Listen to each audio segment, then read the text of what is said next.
We're going to go up and running. Are we up and running? Are we up and running? We are live, ladies and gentlemen. Welcome back to another episode of the Beyond the Snap podcast. On this episode, we're going to be recapping all that you missed on week one, big games, things we talked about, going over our record on who is the better predictor of these college games. So far, it's actually very evenly matched. Then we're going to be going through our very hectic and crazy BFER power poll. And lastly, we're going to give you our stance on the week two games, who we think is going to be entertaining, which games we think are going to be less entertaining, and just in general, what are our predictions on week two. Kieran, let's get it started with some week one reactions. Tell me Yeah, about what happened. What did you notice? yeah. So overall, week one was a really great week of college football, actually. But what really sticks out to me is a couple of statement victories we had in the sharp end of the ranking. So Miami absolutely curb stomped Florida. I'm sorry, it's true. Um, and then to boot, Georgia was able to pull away from Clemson in what was, quite frankly, a game that was a lot less competitive than expected with what has had been a historically good Clemson program, even though their last year hadn't been perhaps the greatest that you had ever seen out of that program. Yeah. And we're talking about Clemson here, right? So let's just get into the meat of it. Essentially, Clemson is not looking too strong, and they're nowhere near where they need to be. So, like everyone, I was going through and I was really wondering, why does Dabo not use the transfer portal? Like, is it really that effective? Is his idea so outrageous, or will it work? Will he be right and prove everyone else wrong that this transfer portal nonsense is not needed? Well, clearly it seems that he has been proven wrong in this situation. So, I mean, what happened in this game was just a total dismantling. It was a good defensive game at the first half, but then it didn't seem like Clemson was winning necessarily, I wouldn't say. I would say it seemed more or less as Georgia was just playing conservative, and then towards the second half, they really opened up the playbook, let Carson Beck show off his accuracy, and that's when the game got out of hand very quickly and very efficiently if you're a Georgia fan or watcher or player. Um, what else is to be said about this game? I mean, Cade Klubnik, I love the guy, but I don't think he is anywhere near where he needs to be right now for his this being his third year, especially as a starter for the last two. I think Dabo needs to really reconsider his stance on the transfer portal because, I mean, if you can't beat him, you got to join them now. I mean, it's too late. And everyone will argue, of course, is it really that big of an issue? But Kieran and I actually had this conversation prior to recording this, and the analogy that we used was if everyone is jumping off a cliff, would you do it? But the only difference is in this scenario, you either jump off the cliff or you let the bridge or cliff crumble off and you go with it. So it's either you jump off for a maybe percentage chance that there's water below you, or you stand on this rickety edge of a cliff and you see what happens. So great performance by Kirby Smart and the Bulldogs winning the game 34-3. And yeah, of course, best team in the nation. That's no shocker. They're number one. And then just to recap, I predicted this game 24-14, or I predicted this game 42-21 in favor of Georgia. Kieran predicted this game 35-28. So as of right now, including week one, is 1-1. But that is sure to change after all of these games we recap. Yeah. So moving on now to Miami playing Florida, it's another game we talked about. So Cam Ward kind of did whatever he wanted with the Florida defense, if I'm being honest there. That's what it looked like.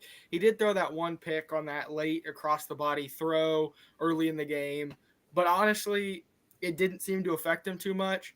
And what you really get is that Cam Ward just absolutely exudes calmness. He's on top of it, he's on top of everything. You never see him flustered, you never see him, he never gets behind the chains, and that's so important in football. He's always on top of it and just ready for the next play. And to me, that makes him a Heisman caliber quarterback. You saw it in some of the pinpoint accuracy throws and just overall having the dynamic of someone who can go the distance with other really great players and other really great teams, and you want him in your corner when it's a shootout, even though this one was a blowout. Yeah, and just to add on that, Florida looked very wayward in this entire game. Graham Mertz did not play to the level of expectations he should have. He actually got concussed in this game, so watch out because Florida may be even worse going forward as they have to start the true freshman DJ Lagway.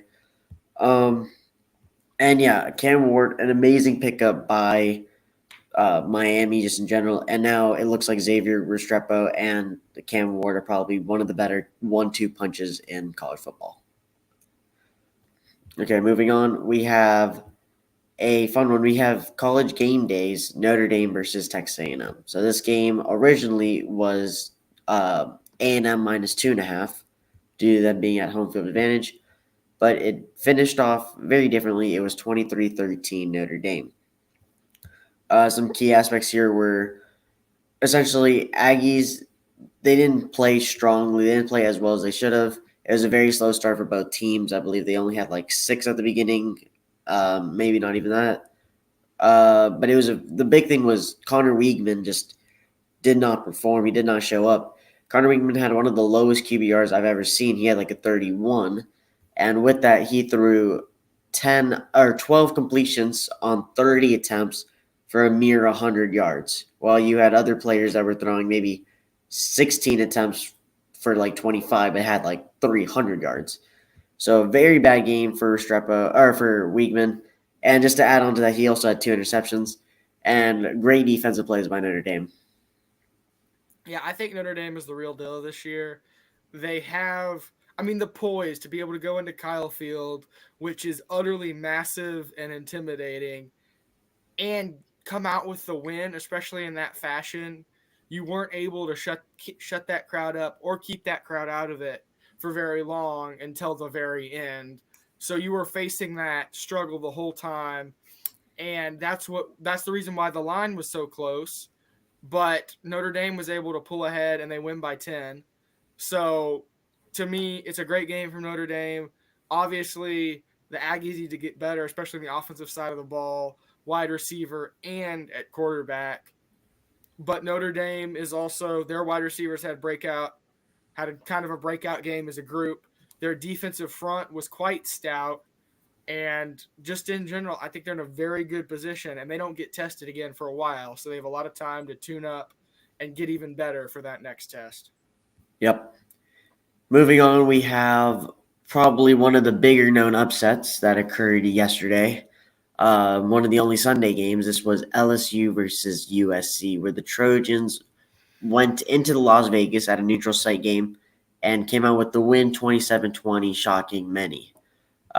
Key highlights of this game were both quarterbacks on both sides, Miller Moss, Nussmeyer, they both had insanely very strong games, both throwing for 350 yards plus, both having a good touchdown to interception ratio. But the game again could have been won by either side. USC had a late surge win at the fourth quarter on literally the 18th with 18 seconds left in the game. God, I'm moving too fast right now. My brain is slowly receiving this. Um, But other than that, it was a 50-50 game. Lincoln Riley, well executed. Great catches by both the receivers, Zachariah Branch and Trayvon Hudson, or I think I definitely got his name wrong, but something Hudson. I might have messed that one up. But yeah, I think that this game could have gone either way, and you'll see what happens in our BFER polls. Yeah. Again, I actually think that this isn't as bad for LSU as it could be. Also, I got the Miami, not the Miami. Kirtan got the Miami prediction right. I got the Notre Dame prediction right. So one more for each of us. I also got this prediction the closest, even though we both predicted LSU. It is what it is. Um, but LSU, the defense made bigger plays. They led in sacks and tackles for loss. And therefore, I think the defense is improved. It could be substantially improved.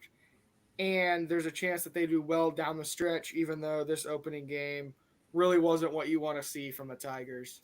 Yeah, and apologies for butchering the name. It was not Trayvon Hudson. I was thinking of Trayvon Henderson for a minute. It was Kyron Hudson. But again, Ah, both him and Zachariah Branch both only had 5 catches and 4 receptions. But when they got the ball, they made the most of it. 83 yards recorded, and I believe 56 for Zachariah Branch. So once they got the ball, I mean, it was lights out from there. They were making the big plays. Okay, and then lastly, we forfeited this prediction because we didn't both get to cover it, but we did give you a preview of the TCU Stanford game.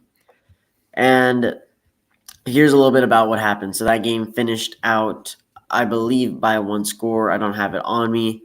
I believe it was in the 20s. I think 34-27. I may be wrong on that, so don't quote me. But all you need to know is that TCU pulled off the win on late night Friday. TCU just struggled mainly with running the ball. I mean, they had 2 fumbles. Both luckily were recovered, but I mean, it was just poor performance. You should not be fumbling the ball twice, especially as a considerably better program. And Stanford, they just need to block better. I mean, they were well on their way of getting a win against a very good team, probably being the upset of the week, but they weren't able to keep TCU out of the backfield. TCU recorded 7 tackles for loss, and honestly, on paper, looked to have the better defense. And yeah. And so moving on from this, so these were our previews of all the games. So we got TCU covered, we got Georgia covered, Notre Dame, A&M, LSU, and Miami, of course. Let's get into the BFER polls. And so for those of you who do not know what the BFER poll is, it is me and Kieran's little power ranking. So it stands for Beyond Football, Beyond Football's excellence rating. So kind of a combination of our name, Beyond the Snap, Football, Beyond Football's excellent ratings. This is a power ranking, so this is not a just power rank. This isn't just a normal ranking that you would see for college football with wins and losses. This is based off of who is the best team and who is not the best team. So let's get it started. So as you can see, here are our week 0 numbers that we had. So in week 0, we had Georgia, Ohio State, Texas, Oregon, Ole Miss, Mizzou, Alabama, Penn State, Michigan, Notre Dame, Tennessee, and LSU, rounding out your top 12. And now, this is the updated week 1 ratings. yeah. So there was utter chaos in the Beyond the Football Excellence rating. Everyone kind of went everywhere all at once with this one. We had, just due to the way the game shook out, right? The Where we were and the numbers we had put down for these teams in the season or before the season really completely changed on week 1. Hopefully this will be the biggest change that occurs. But you see, so we have a seismic shift at the top just strictly due to kind of how the games worked, right? Georgia, statement win over Clemson. They definitely deserve to be number 1. Total agreement there. Now, number 2, we have Texas. And the reason for this is because our previous number 2 team was Ohio State. Ohio State had, and perhaps the biggest asset of Ohio State is their rushing attack, right? Quinshon Judkins, Travion Henderson. That is a solid pairing and should be absolutely destroying Akron. Now, they did destroy Akron, and Will Howard had a great game, so that question is taken care of. He's playing like we thought he would and like we had predicted he would. But Quinshon Judkins and Travion Henderson combined for just a little over 100 yards, less than 120 yards in a game against Akron. That is not enough. And when you watch that game and saw that game and you see the amount of tackles for loss, the penetration of the Akron front, Ohio State's O-line isn't good enough, and their backs aren't good enough to make up for the O-line, which is why we have them falling to 3, is that is now the major question for Ohio State. Yeah, and just to add on that top section there, again, people may say we're biased, as I just happen to be a Georgia fan. Kieran just happens to be a Texas fan. So don't look at the 1 and 2 and think that we're biased. We're not. The way you have to look at this is say, look, Georgia played a very dominant game. Sure, it was 6-6 at halftime, But again, like I said previously, it wasn't 6-6 because of the fact that Clemson was holding Georgia. More or less that Georgia was playing conservative. Once you open up the playbook, it almost seemed lights out, and Georgia had a very great time, a very merry time in the Atlanta Superdome, in Mercedes-Benz Superdome. Texas. So the reason we put Texas at 2, just another factor that added to it, plus what Kieran said about Ohio State just not playing to level, is that Texas played a phenomenal game, no matter who their opponent was. And I would very much argue that Colorado State is a better opponent than Akron. And so just to add on this, Texas was lights out the entire game, literally held the game 52-0 or something like that.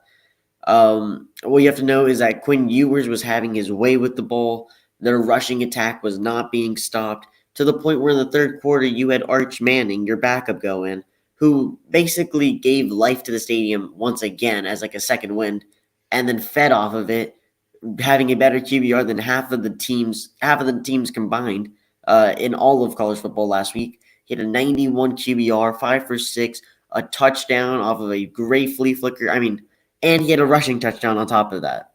So let's not forget about his 2 touchdowns that he had. I mean, the real reason why Texas is up there is because Texas controlled a team that should not have been, or that should not have been dismantled like that. Texas at home took Colorado State and put the pedal to the metal and really just beat them in every which way you can think of. And so that's why we moved them up because, again, this is a power ranking. And if you assert that much dominance against a team that is arguably better than the team that Ohio State was playing, then you need to be moved up. Some other movements was Oregon. Oregon went from being number 4 in our ranking to number 7. Reasons for them falling are you played Idaho and Idaho embarrassed you, roughly. I don't care if you win the game. I don't care if you won it by double digits. You played a team named Idaho, which I haven't heard of in like I don't know how long.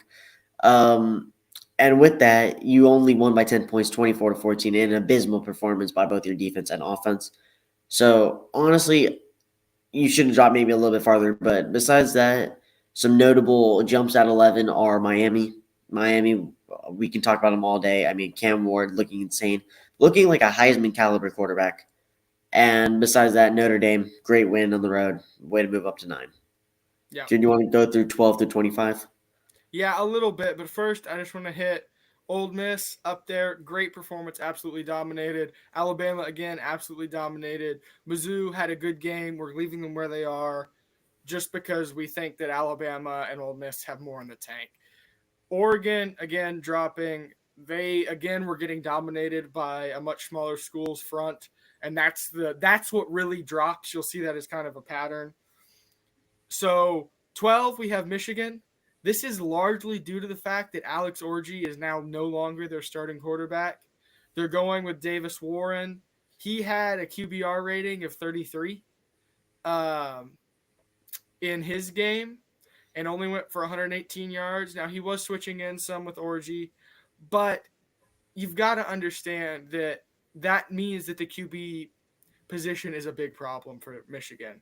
While they have solid running back play, their O-line seems to be doing well, and their defense is great, you have to be asking yourself whether or not they are going to be able to step up.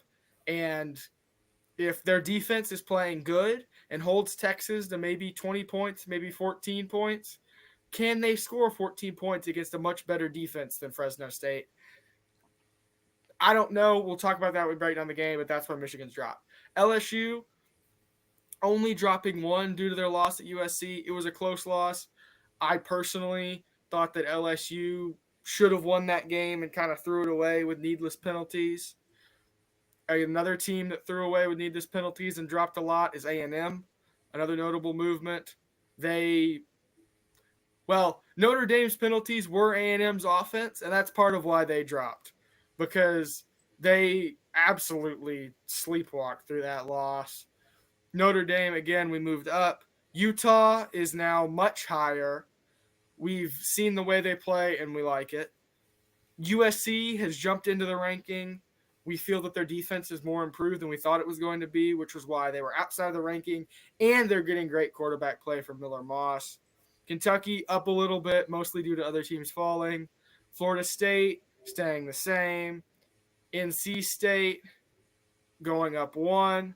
Iowa is new, and Iowa State is still rounding out 25th. You'll notice several teams are notably missing. One of them got beat by Vandy, and we were wrong about that. The other one got absolutely pantsed by Miami. And they're still, to me, a top 30 team, but they don't belong in the top 25. Yeah, and just to add on what Kieran said, Michigan really only moved down a little bit because they played Fresno State. They probably should have won bigger. And we're going to get into why and what that says about their team, especially when you have to host Texas next week. LSU, we don't think you really deserve to drop that far because, again, week 1, 2, 3, 4, I would argue, are definitely the weeks that teams are the weakest because you don't know your personnel, you don't know how to play, and you'll get stronger as you go. So I still think that LSU, if they were to play Oklahoma or Oklahoma State, they would still be the team to beat. And like I said previously, that game that they played against USC was a 50-50 with some pretty bad penalties that they should not have committed and also just great QB play. So I think you're fine there at 13. Oklahoma, you're moving up one just because of the sake of people falling. Same with Oklahoma State. Clemson, you dropped two. Again, we don't know if we really buy into the program now. We were ranked so high for a couple of reasons, but I guess they're just not panning out in our eyes. That's why we have you dropped a little bit farther, -2, down from where you were at 14. Utah, I mean, Cam Rising, if people, we just love the way you play, like Kieran said, and Cam Rising threw for 5 touchdowns. So you cannot even say that he's washed after he tore his ACL because he is on something. USC, we didn't know you like that. We didn't, our bad guys. We didn't realize you had that dog in you, and we just didn't notice it. USC's defense really showed up, was holding a very good LSU offense, and came out with the win. So we don't think you're just there with LSU yet, but you definitely made some big jumps, especially from where you were sitting at like around the 20 to 30-ish spot, around 30-ish, making a big jump to 18. Kansas State, just for the sake of things having to get moved down one due to all these higher ups, including USC. Kansas State, or moving on, I mean, Texas A&M. You lose 4 because, again, you lost at home when you're the favorites against Notre Dame. And Notre Dame, I don't really understand how strong they're going to be. They have a very mild schedule, and you needed a win to start off the season, right?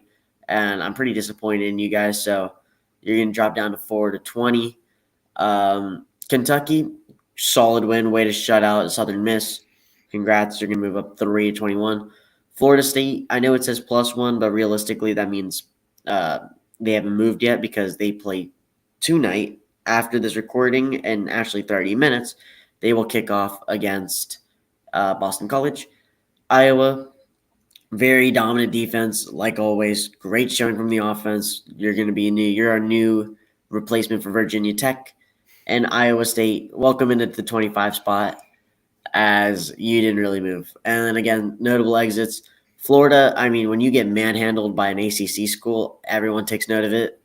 And Virginia Tech, you lost to Vandy.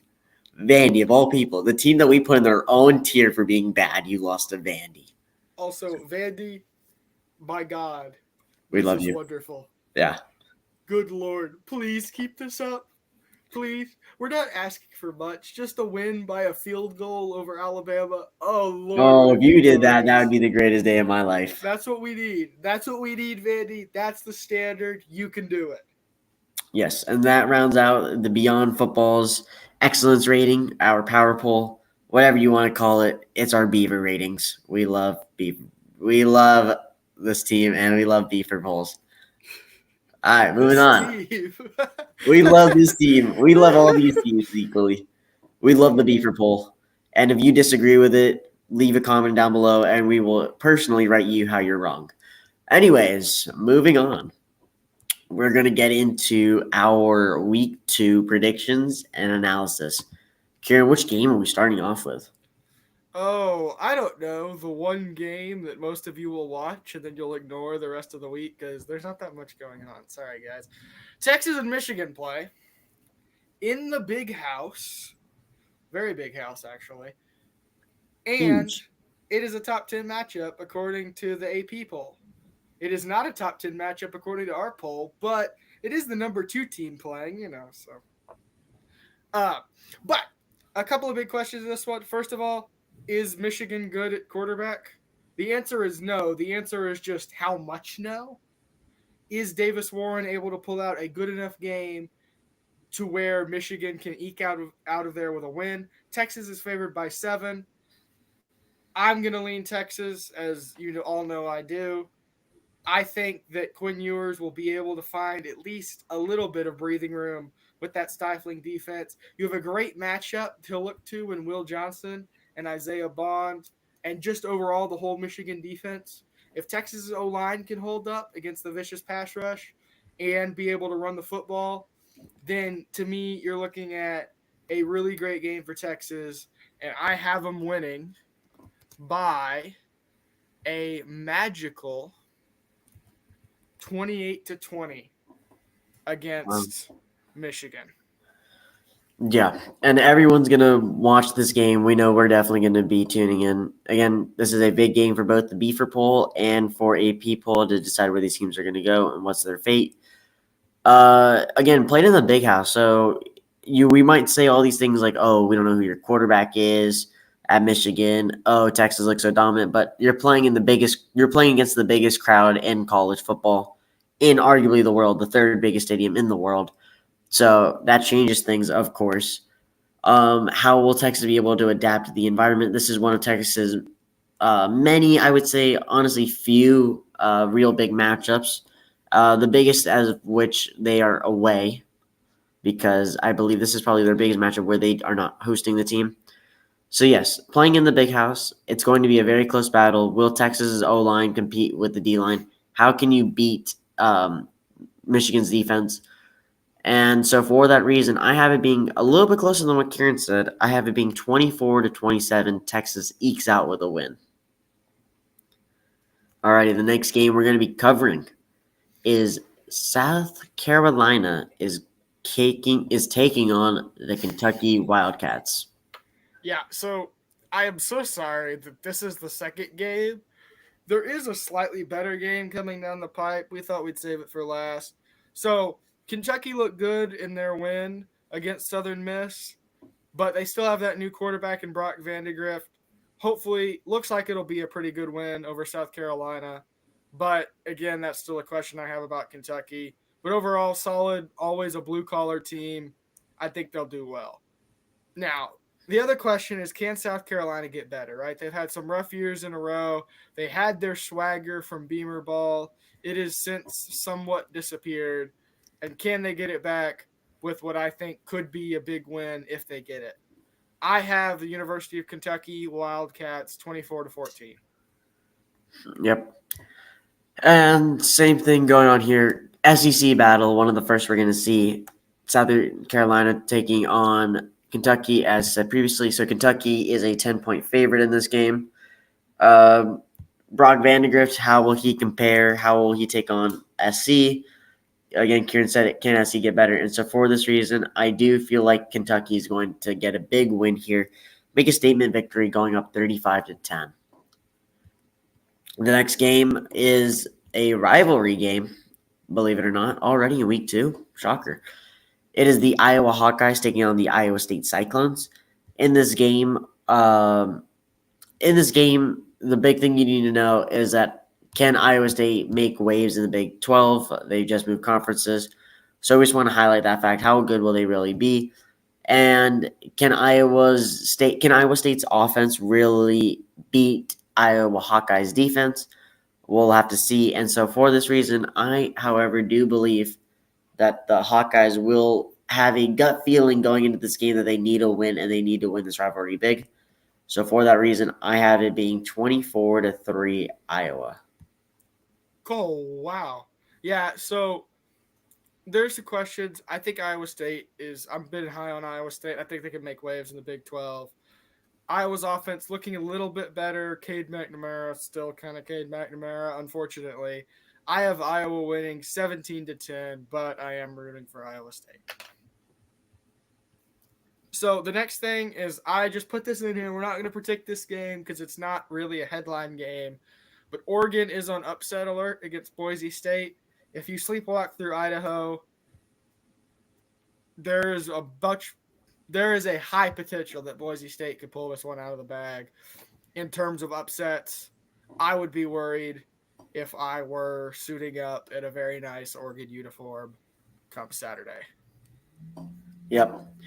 Moving on, we have a quick game. We have actually a very good one, which we're going to probably deem is the second best game of the week. This is Tennessee, NC State. Kieran, what are your thoughts? Yeah, I think Iamalieva is just too hot for the Wolfpack to tear him apart. The question I'm looking for here is if NC State can hang with Tennessee, can compete, and can give Tennessee problems, I think they could be a contender in the ACC because you're looking at what could be a weak Clemson team, a pretty certainly weak Florida State team, and then on top of all that, you have a high-flying Miami. But can you be that second? Can you sneak in to the ACC championship and maybe steal a win? That's kind of the big question surrounding NC State. Obviously, Grayson McCall, again, another question. But I have faith in Tennessee. Good Lord, what am I saying? 35-24 Tennessee. Yep. And for this game, Nico, is he really that good? He's playing a strong NC State team who, again, ACC is now wide open. You don't know who's going to come out there with a win. Florida State looking for almost a rematch. They need something to get them back into the spirit after losing badly or losing in horrible fashion to Georgia Tech. Clemson, the door's wide open. We don't know what's going to go on with that program, especially after getting dismantled, making Dabo Swinney cry on live TV. Miami, I mean, you're probably the scariest team out there. And I would have to put my money on Miami definitely now being the favorites by a lot.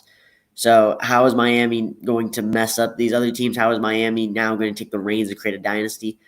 And now NC State. NC State is another team that's always in the pack. They're always looking for a win, and this is probably how they get it. But again, they're playing an SEC school. Tennessee is outstanding all times, and you just can't get Nico hot. When he gets hot, he gets dangerous, and you never want to see that. So for this reason, I have it being, let's go, I don't know how I want. I'll go so 33-17 Tennessee. And I feel like that's respectful for both teams, but we really won't know until we see the game. So that will actually do it for this week's episode of Beyond the Snap. This is episode, I think, 20-something, late 20s. It's getting so hard for us to keep count, guys. We're trying to balance this, school, and football, which we both play. If you like the content, please subscribe and tell friends. That's the big thing. We just want to share what our knowledge or what we think is our knowledge with the rest of y'all, and hoping y'all have the same ideas as we do. If you do, please consider liking and subscribing, like I said previously. And that's all I have. Kieran, anything else? Thank y'all for listening, watching, however you absorb our words into your brain. Have a good night. Peace.